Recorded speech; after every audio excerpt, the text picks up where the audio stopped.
کی زیادہ خستہ حالت ہوتی ہے، اس کا ہم سالانہ ترقیاتی پروگرام سے اس کے میں ہم فنڈ جو ہے مختص کرواتے ہیں۔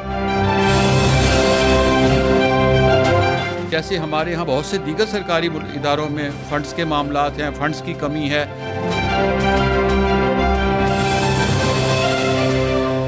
چہار چیز از تحفہ ملتان است، گرد و گرما گداؤ گورستان است۔ دنیا کے قدیم ترین شہر ملتان، جس کے بارے میں ماہرین کہتے ہیں کہ اس کا اصل نام مولتان ہے، رفتہ رفتہ حروف تہجی کا اہم جز واو خاموش ہوتا ہوا غائب ہو گیا اور صرف ملتان رہ گیا۔ ملتان کے بارے میں مشہور ہے کہ یہاں کی 4 چیزیں ایسی ہیں جو بیک وقت کسی دوسرے شہر میں نہیں پائی جاتی۔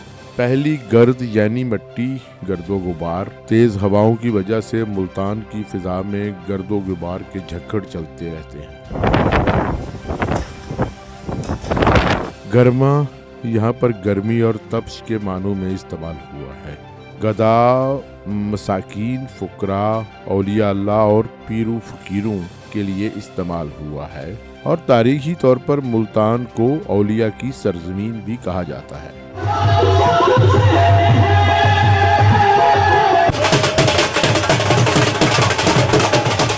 حضرت بہاؤالدین ذکریہ، شاہ رکن عالم، شاہ شمس تبریز، شاہ یوسف گردیزی، سخی سلطان علی اکبر، خواجہ اویس، مائی مہربان اور حافظ جمال سمیت کئی اولیاء اللہ کے مزارات ملتان شہر کی زینت ہیں۔ تاریخی ورثے اور آثار قدیمہ کے حوالے سے بھی ملتان پاکستان کا نمایاں ترین شہر ہے۔ ملتان جس کی اپنی شناخت بنتی ہے، 5000 سال پرانا شہر ہے۔ جب شہر پرانا ہوگا تو اس میں واضح بات ہے کہ چیزیں بھی پرانی ہوں گی، اور سب پرانی چیزوں میں جو سب سے زیادہ اہم چیزیں ہیں وہ مزارات ہیں یا عمارتیں ہیں۔ پرانے شہر کی فصیل کے ساتھ لوہاری گیٹ، پاک گیٹ، حرم گیٹ، دولت گیٹ، دلی گیٹ اور بوہر گیٹ سمیت درجنوں تاریخی عمارات جہاں ہمیں ماضی کی شاندار تاریخ کے قصے سناتی ہیں، وہاں اپنی موجودہ حالت کا نوحہ کرتی ہوئی بھی بنتی ہیں۔ تاریخی عمارات کے فرش ٹوٹ پھوٹ کا شکار ہیں، وسیع و عریض آنگنوں میں جھاڑ پھونس اگ رہا ہے، اور سرکاری سطح پر نظر انداز کر دیے جانے کا احساس گہرا ہو رہا ہے۔ ملتان میں مندروں اور مزارات کی دیکھ بھال کے لیے جو بھی سسٹم بنا، ایک تو فنڈز کی کمی بنیادی مسئلہ ہے۔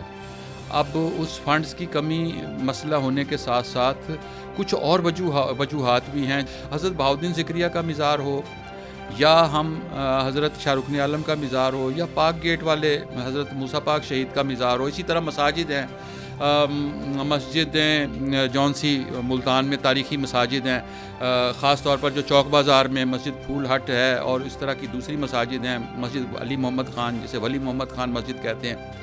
اب ان کی حالت بھی، ان مساجد کی حالت بھی، ان مزارات کی حالت بھی، بعض مساجد کی بہت خراب حالت ہے۔ ملتان شہر کی حدود میں محکمہ آثار قدیمہ کے زیر انتظام بزرگان دین کے مزارات سمیت کل 39 عمارتیں رفتہ رفتہ جھڑ رہی ہیں، اور ان کو بحال رکھنے اور ختم ہوتی ہوئی تزئین و آرائش کو دوبارہ اصل حالت میں لانے کے لیے کروڑوں روپے درکار ہیں۔ آثار قدیمہ کے ذرائع کا دعویٰ ہے کہ تاریخی عمارتوں کی سالانہ مرمت اور بحالی کے لیے بجٹ میں جس گرانٹ کا اعلان کیا جاتا ہے، اصل میں اس کا کہیں وجود نہیں ہوتا، اور محکمہ چند ایک خستہ حال عمارات کی تزئین و آرائش اور بحالی کے لیے تھوڑے سے فنڈز جاری کرتا ہے۔ لیکن یہ غلط دعویٰ ہے کہ تمام تاریخی عمارتوں کی دیکھ بھال کے لیے سالانہ کوئی گرانٹ دی جاتی ہے، بلکہ جن خستہ حال مزارات کی نشاندہی کی جاتی ہے، محکمہ ہنگامی بنیادوں پر انہی مزارات یا عمارات کے لیے فنڈز جاری کرتا ہے۔ ایس ڈی او محکمہ آثار قدیمہ ملتان غلام محمد کے مطابق 2017-18 کے دوران بزرگ شاہ حسین ستوزئی کے مقبرے کی تزئین و آرائش کے لیے 40 لاکھ روپے کے فنڈز مختص کیے گئے، لیکن بعض وجوہات کی بنا پر یہ اسکیم منظور نہ ہو سکی اور 40 لاکھ روپے کے فنڈز واپس کر دیے گئے۔ 2019-20 کے مالی سال میں بھی شاہ حسین ستوزئی کے مزار اور سخی سلطان علی اکبر کے مزار کی مرمت اور بحالی کے لیے 90 لاکھ روپے کے فنڈز مختص کیے گئے، جبکہ کورونا کی وبا پھوٹ پڑنے کی وجہ سے 70 لاکھ روپے واپس محکمہ کو بھیج دیے گئے، اور محض 20 لاکھ روپے سے دونوں مزارات کے کچھ حصوں کی مرمت ہو سکی۔ اصل آرکیالوجی کے پاس تاریخی مزارات ہیں، اور ان کی سالانہ مرمت پہ اتنا خرچ نہیں ہوتا۔